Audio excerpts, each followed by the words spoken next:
Vicky express में आपका स्वागत है। आज की कहानी है भूत की कहानी। भाग्य वाले का भूत हल जोतता है। सुदूर एक गांव में मोहन नाम का पहलवान रहता था, जिसके पास 5 भैंसें थीं। दिन भर भैंसों की देखभाल करना और उनका दूध पीना ही मोहन की दिनचर्या थी।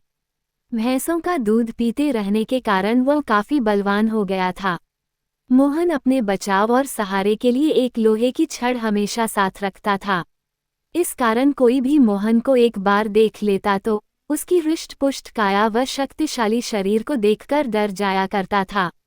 मोहन का पूरी दुनिया में कोई नहीं था, तो उम्र बढ़ने के साथ उसे अपनी शादी की चिंता सताने लगी थी। इसलिए वो अक्सर लोगों से पूछा करता था कि उसकी शादी कहाँ और किससे होगी। लोग उसे देखकर डर जाते व उसके सवाल का जवाब न दे पाते थे। इस पर मोहन उनके साथ मारपीट किया करता था, जिसके चलते लोगों ने उस रास्ते से ही गुजरना बंद कर दिया था। एक बार किसी दूसरे गांव का एक ब्राह्मण और एक हमाम किसी विवाह समारोह में शामिल होने जा रहे थे। रास्ते में उन्हें मोहन मिल गया। मोहन ने ब्राह्मण को देखा तो उसने दोनों को अपने पास बुलाते हुए कहा कि आप तो मुझे ज्ञानी नजर आते हो, बताइए मेरी शादी कब और कहाँ होगी। इस तरह पहलवान का सवाल सुनकर दोनों ठिठक गए। हमाम काफी चतुर था, उसने सोचा कि अगर हम इससे बहस करेंगे तो इसके बल के आगे हमारा कोई मुकाबला नहीं। हमाम को एक तरकीब सूझी और उसमें दूर एक ताड़ के पेड़ की ओर उंगली से इशारा करते हुए कहा कि आपकी शादी वहीं होगी। हमाम की बात सुनकर मोहन फूला नहीं समाया और प्रसन्न होकर उसने अपनी 5 भैंसें दोनों को दान में दे दी और ताड़ के पेड़ की दिशा में चल पड़ा। उस ताड़ के पेड़ के पास एक महिला अपने पति व एक बच्चे के साथ रहती थी। उसका पति बड़ा ही धूर्त व आलसी किस्म का शख्स था और उसे बात बात पर झूठ बोलने की आदत थी। इस वजह से वह महिला अपने पति से बेहद परेशान रहती थी। काफी दूर तक पैदल चलने के बाद जब मोहन ताड़ के पेड़ के पास पहुंचा तो वह औरत घर के बाहर निकली। घर के आंगन में प्रवेश करते हुए मोहन लड़खड़ाकर गिर पड़ा और उसका एक हाथ औरत के गाल पर तमाचे की तरह लग गया। औरत को लगा कि पहलवान जरूर उसके पति को जानता होगा। अपने एक हाथ से गाल मलते हुए औरत ने पहलवान को अतिथि कक्ष में बैठने के लिए कहा और उसे जलपान कराने लगी। इतने में औरत का पति वहां पहुंच गया। एक पराये मर्द के साथ अपनी पत्नी को देखकर वह गुस्से से मोहन की ओर इशारा कर पत्नी से पूछने लगा कि यह शख्स कौन है। औरत ने डरते हुए कहा कि उसे लगा कि वो परिचित है, इसलिए उसने उसे भीतर आने दिया। अपनी पत्नी की बात सुनकर वह शख्स और भी क्रोधित हो गया और लड़ने के लिए मोहन की ओर झपका। शख्स को रोकने के लिए मोहन ने अपने लोहे की छड़ उसके सिर पर रख दी, जिससे वह आदमी वहीं मर गया। ये सब दृश्य देखकर उसकी पत्नी रोने लगी। माहौल को देखकर पहलवान वहां से जाने लगा तो उस औरत ने मोहन को रोक लिया और कहने लगी कि उसके पति के अलावा घर में कमाने वाला कोई नहीं था और उनकी मृत्यु के बाद अब तुम्हें हमारे साथ ही रहना होगा। इसके बाद मोहन उस औरत के साथ उसी घर में रहने लगा। मोहन को भैंसों का दूध पीने के अलावा कोई काम नहीं आता था। ऐसे में कुछ दिन बाद जब घर का राशन खत्म होने लगा तो महिला ने उससे कहा कि वो बाहर जाकर कुछ कमाकर लेकर आए या फिर राजा के पास जाकर खेती के लिए जमीन मांग ले ताकि वह खेती कर अपना भरण पोषण कर सके। महिला की बात सुनकर पहलवान अपने लोहे की छड़ उठाए राजमहल की ओर चल पड़ा।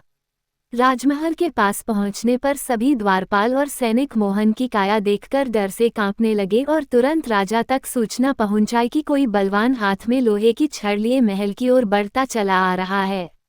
सूचना पाकर राजा ने तुरंत अपने मुंशी को बुलाया और उसे तत्काल पहलवान के पास जाकर आने का कारण पूछने को कहा।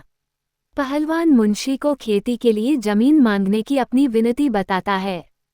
संदेश लेकर राजा के पास पहुंचने पर राजा पहलवान को ढेर सारी जमीन देने का आदेश देता है। मुंशी बेहद चतुर होता है तो वह राजा द्वारा पहलवान को दी गई अधिकांश जमीन स्वयं के लिए रखकर मोहन को कब्रिस्तान के पास एक बंजर जमीन का छोटा सा टुकड़ा दे देता है, जिसे पाकर पहलवान खुशी खुशी वापस लौट जाता है। उस बंजर जमीन के पास के बीच में एक पीपल का पेड़ होता है, जिस पर भूतों का बसेरा होता है। जमीन को फसल उगाने योग्य बनाने के लिए जब पहलवान जुताई शुरू करता है तो पेड़ के कारण उसे खेत जोतने में परेशानी आने लगती है। मोहन उस पेड़ को उखाड़ने की ठान लेता है और अपनी लोहे की छड़ से उस पर प्रहार करता है, जिससे करीब 150 भूत पेड़ से नीचे गिर जाते हैं और गुस्से से पहलवान की ओर लड़ने के लिए दौड़ते हैं। पहलवान अपनी छड़ से सभी भूतों के छक्के छुड़ा देता है। पहलवान से जीतना असंभव जानकर भूत मोहन के सामने पेड़ न काटने की गुजारिश करने लगे। भूतों ने कहा, ये हमारा घर है, हम कई साल से यहाँ रह रहे हैं, हमारे घर को मत उजाड़ो। भूतों ने इसके बदले खेतों में काम कर उपज मोहन के घर पहुँचाने का प्रस्ताव रखा। मोहन को भूतों पर दया आ जाती है और वो उनका प्रस्ताव स्वीकार कर घर चला जाता है। इसके बाद से भूत समय समय पर पहलवान के घर हर फसल पहुँचाने लगे। एक बार उन भूतों का गुरु उनसे मिलने आता है। सभी भूतों को दुबला पतला व कमजोर देखकर वो उनकी दुर्दशा का कारण पूछता है। भूतों से पूरा वृतांत सुनकर गुरु पहलवान को सबक सिखाने की ठानता है और उसके घर की ओर चल पड़ता है। भूतों का गुरु एक बिल्ली का रूप धारण कर पहलवान पर हमला करने की योजना बनाता है।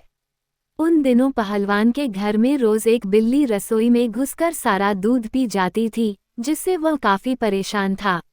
उस दिन पहलवान भी उस बिल्ली को सबक सिखाने के लिए दरवाजे के पीछे छिपकर बिल्ली का इंतजार कर रहा होता है। जैसे ही बिल्ली के रूप में भूतों का गुरु कमरे में प्रवेश करता है, पहलवान उस पर प्रहार कर देता है। पहलवान के प्रहार से भूतों के गुरु की कई हड्डियां टूट जाती हैं और वो अपने असली रूप में आकर अपनी जान बख्शने का निवेदन करने लगता है। मोहन ने भूतों के गुरु को छोड़ने पर खुद के लिए सजा चुनने के लिए कहा।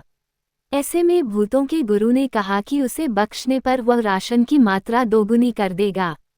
भूतों के गुरु की इस बात पर कुछ देर विचार करने के बाद पहलवान उसे छोड़ देता है।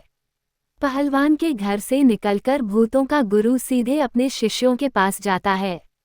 शिष्यों के पूछने पर वह उन्हें पूरा वृतांत बताता है और कहता है कि अब से पहलवान के घर भेजने वाले राशन की मात्रा दोगुनी करनी होगी।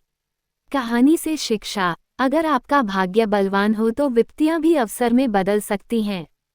सुनने के लिए धन्यवाद।